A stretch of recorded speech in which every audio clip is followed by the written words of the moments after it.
Alrighty, so Ifrit has come out this week, and I just wanted to mess around with it a little bit and kind of show you guys maybe some teams that you can use or some helpful hints and stuff like that. So we're going to be messing around with Ifrit Extreme, of course, because, you know, I'm a late game player, I guess. It would make sense for me to try to beat it on the highest difficulty.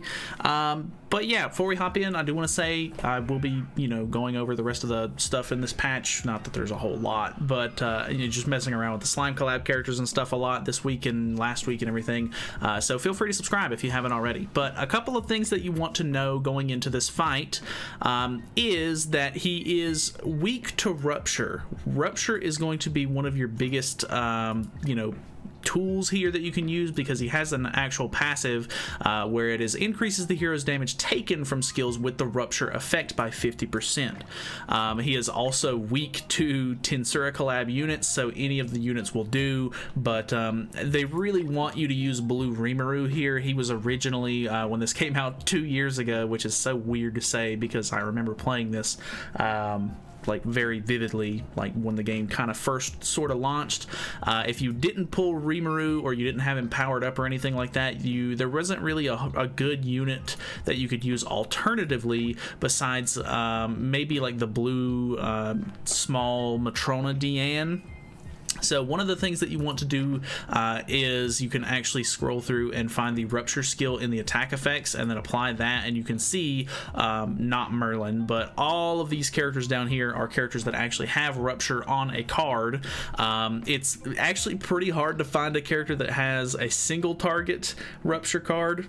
Rimuru obviously does have a single target Rupture card, which is preferred if you actually have him powered up. I'm not planning on Super Awakening mine at the moment because I just don't really think that he's a very good character aside from maybe this deathmatch. But him, this Red Jericho actually has a single target Rupture card.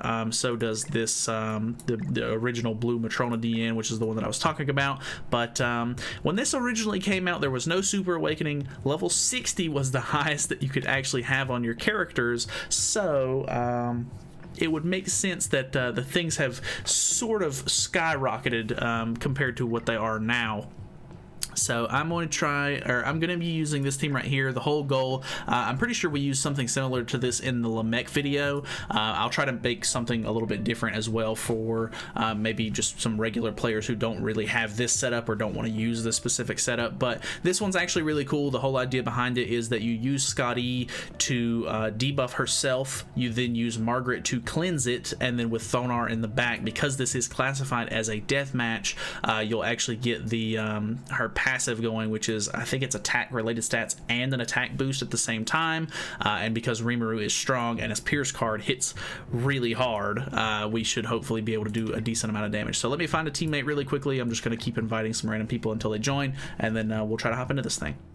Also, really quickly before we hop in, I do want to say that you need to use your foods for this, because this is the only thing the foods are good for. So one of them is the hero becomes immune to Ifrit's burn effect, which, if you don't know, I think it's like it deals like 10% of your max HP.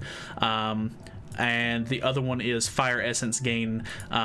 Basically, it doubles how many Fire Essences you're going to gain from fighting him.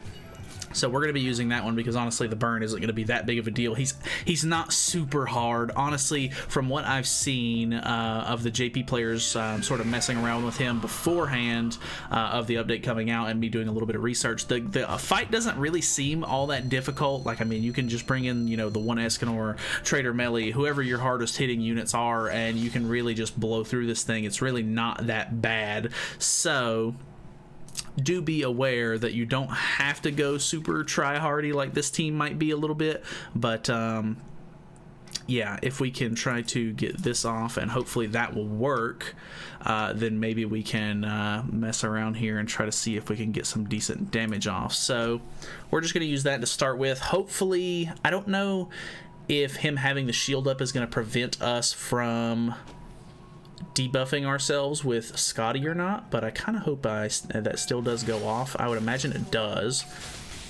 Okay, I do Purify. We do all get the stat buff, so this is super good. Also, a thing to mention with some of these fights is that because they are considered to be death matches, you can actually run like green Liz along with green Gother. As long as you're running like a full green team, you can actually proc Liz, like the green Liz's passive, so it automatically ranks all of your cards up at the very beginning, and you can get easy level 3 cards. So if you want to run something like this, and then your other teammate running, you know, the Liz Gother combo, so that way everybody gets, you know, increased cards and stuff like that at the very beginning, it would work out fantastically. So, you know, just be aware that that definitely is an option that you can do. But yeah, I'm just obviously, if you're just inviting random teammates and stuff like that, you never know what they're gonna have, so it might not be like the perfect wombo combo, but yeah, it shouldn't be too difficult. Like, you know, we're already with these attack buffs, we're already dealing really good damage really early on, and then he only has 2 phases on extreme, so it's not that bad. So yeah, let's I guess finish this up really quickly, and then I'll try to find a different team that's a little bit more free-to-play friendly. I don't know how free-to-play friendly it'll be, but we're just gonna throw some quick Pierce cards in here. Maybe we'll see how much Rimuru actually does. I think he'll be able to beat through the shield here with Melee, hopefully, and then he's actually using the Brunhild Detonate card, which isn't really going to be all that great, but he deals 300k right there. Maybe we kill here? No, not quite. But 300k damage on a gold Pierce card is not bad whatsoever. So bronze card dealing 150, so half of that. That's not bad at all. If you have the new units, if you've summoned for them, probably you should use those. Like Green Rimuru is just very good. But let me try and make a team really quickly that's a little bit more accessible, and then yeah, we'll end this thing off. Alrighty, so we're hopping in with the second team. This is basically just going to be like a no slime team. I wanted to try to make it as, you know, a little bit more friendly as possible. Obviously, the one Escanor is not like super free to play friendly, but if you've been playing the game for a while, you probably have him. He's on most of the festival banners, which is really nice. And supposedly, I think there was some stuff that not that it'll really matter because the collab will be over at that point, but if I'm not mistaken, I think there was some news about a possible free Escanor coming out at some point in the future with the next festival, like free banner or something, which could be really cool, but like I said, not really helpful at the moment because this will be over by then. But either way, you can literally just replace Escanor with whoever you want as a damage dealer, whoever you have that's really strong or whatever. You can literally just throw them on at at this point. I honestly think that it's not really going to be too big of an issue. This is extreme and it's still like quite easy.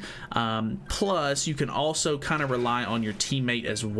So I mean, if you invite a bunch of random people and they have like a really good team, odds are it's not really going to matter what you're using because more than likely they'll be able to help you, if not carry you through the entire fight. So moving is not really all that great of a move here in this fight, if I'm being totally honest, because he does have an ultimate gauge decrease skill, which can be quite troublesome, more likely to say than anything. Like, it's not, you know, the worst thing in the world, but you're not really going to be able to rush ults or anything in this fight. So don't go into it just being like, oh hey, like I have a high ult level on this character, or, you know, the one Escanor for example, like, oh, I'm just going to rush his ultimate and get, you know, the easy peasy, like, you know, death damage, clap him and be done with the whole thing. So you don't really want to do that, but you know, you kind of just do whatever you can.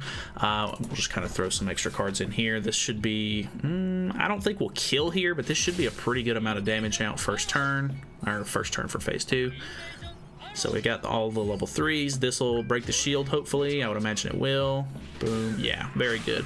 178. We've got the flood card here. Bam. 227, so not quite as good as Rimuru was doing last game, but Melee comes in with 436,000 damage. So if you have Trader Melee and you have Escanor, you can literally just run like the normal comp where you would, you know, just try to use single target, you know, skills to build up and everything.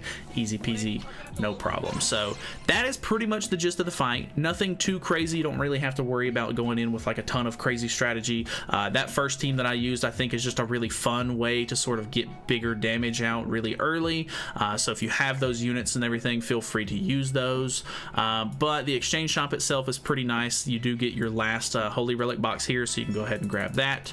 And then there's also some just free cosmetics and stuff like that. If you weren't playing during the first collaboration, you can go ahead and get these for your characters. And these are the really nice UR outfits that you probably want to grab while you can, because, you know, the UR ones are harder to get a hold of, and, you know, they don't take nearly as much to sort of whatchamacallit, upgrade. So that is pretty much it from me. Don't have anything else to say. Honestly, we've been getting so many of these from like the story, and just doubling up your, you know, Ifrit shards or whatever these are called, the fire essences from using the food. It shouldn't be very hard at all to sort of blow through this exchange shop. So hopefully this was helpful for you guys. Thank you guys so much for watching. Feel free to subscribe. Like I said, I do videos on the game literally every single day if you're interested, and that is it from me. So I will see you guys in the next one.